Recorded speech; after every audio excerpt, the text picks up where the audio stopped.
Hello, my friends, and I hope you are having a fantastic day. Today, I wanted to start off with this great meme that 404 error empathy not found, or at Musk Me Harder, left for me today on my usual I'm looking for my video tweet. Please send memes post. It's a picture of a cute little mouse or a hamster, I can't quite tell, in a pink car, and it says normalize saying this instead of responding with living the dream.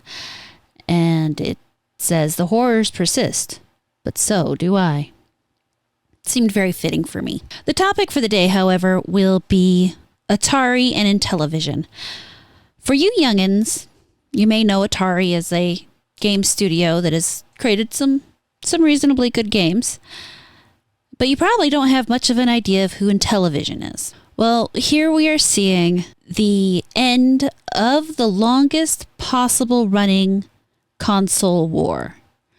Once upon a time in the long ago days, Atari was a console with its own game. Intellivision also had its own console. And you will see here, as of May 23rd, 2024, Atari has acquired Intellivision, thus ending the war between the two. The tweet says, "We acquired the Intellivision brand and game library. This was a very rare opportunity to unite former competitors and bring together fans of the golden age of gaming. The former Intellivision will rebrand and continue the distribution of the Amico console." So here is the announcement on the actual Atari site. Purchase of Intellivision trademarks and games unites competing brands from the 70s and 80s.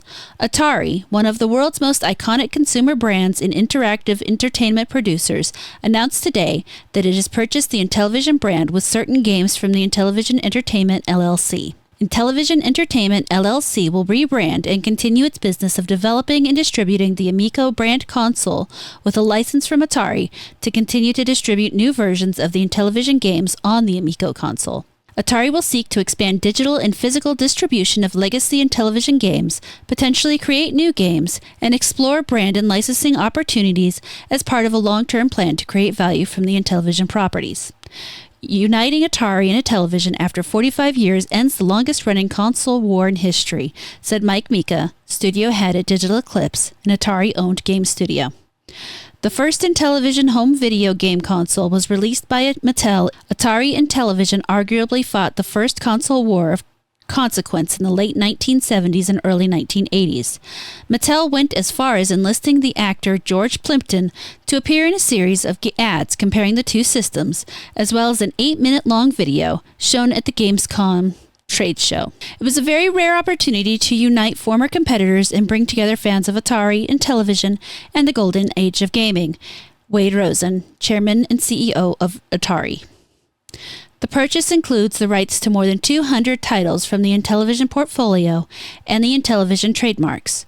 Atari has been a valuable partner, and we have every confidence to mark the occasion. New Intellivision t-shirts are available starting today on Atari.com, with more Intellivision apparel and collectibles to come. So for those of you who aren't aware of what an Intellivision looks like, this was an Intellivision. It doesn't look too fancy, does it? There's the controller. They slid right in the top here, as you can see. There's a spot here on the side that you can't quite see. Hold on. There we go.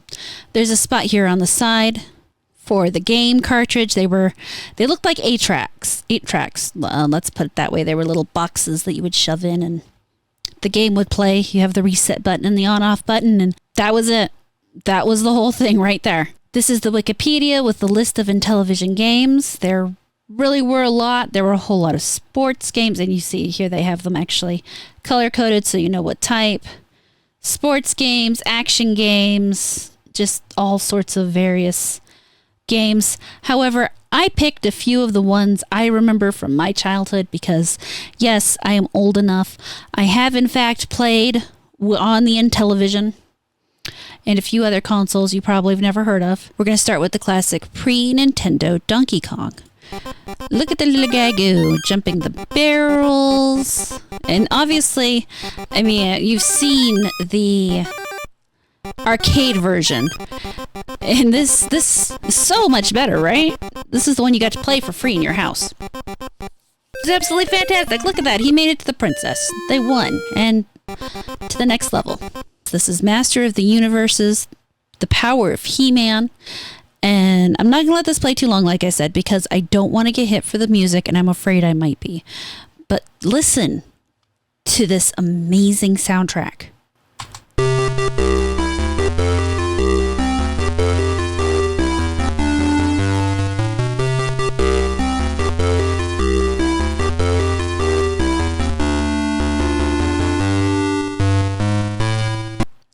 And then you get to do cool things like run into this little plane here and fly and shoot the blobs on the screen.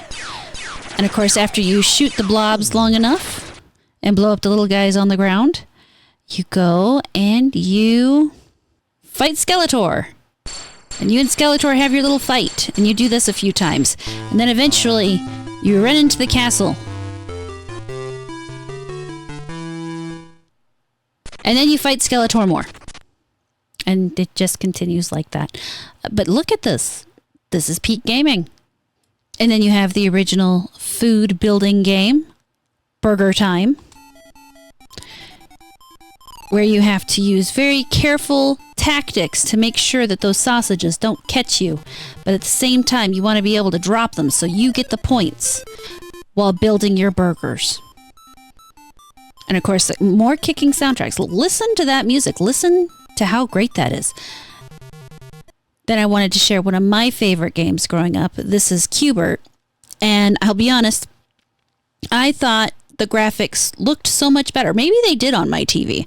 Maybe this is just what they're using to interpret them onto the internet. But I really did genuinely think it was a lot better. And the point of this game was to change all these little squares the same color without getting hit by the balls. And then, you could do it 2-player. And then if you're doing it 2-player, you have your friend or your brother bouncing around with you trying to change it to their colors. And a lot of people, there were a number of fights started over this game. That's all I'm saying. And last but not least, I'm sorry I'm rushing through these, but this is the third time I'm actually recording this, because the first time something happened to my audio, the second time something happened to me pushing record. So this is the third time. Here you see Dig Dug. This was one of my mother's favorite games. And here you dig your way through the underground, and you destroy the monsters underground to save the world. They really were just a lot of fun. And I know it probably seems pathetic, but they were great games. And I really enjoyed playing them. So there is some game preservation going on out there. We just need to see more of it. I am definitely looking forward to seeing what happens to this. I'm hoping it doesn't turn into an utter, clusterfuck. But it's hard to tell in today's world. To me, this is kind of exciting, seeing these two old businesses get together and hopefully move forward. I mean, you're not going to get the same. It's not new gaming. It's not the advancement of gaming, but it is keeping old gaming alive, which to me is really exciting. Anyway, let me know what you think. Do these graphics not blow your mind? Are they not amazing? Talk to me down in the comments. Thank you so much for watching this video. I really hope you enjoyed it. Please like, comment, subscribe, and turn on the notifications. If you really liked it, you can feel free to share it around, and I will catch you later.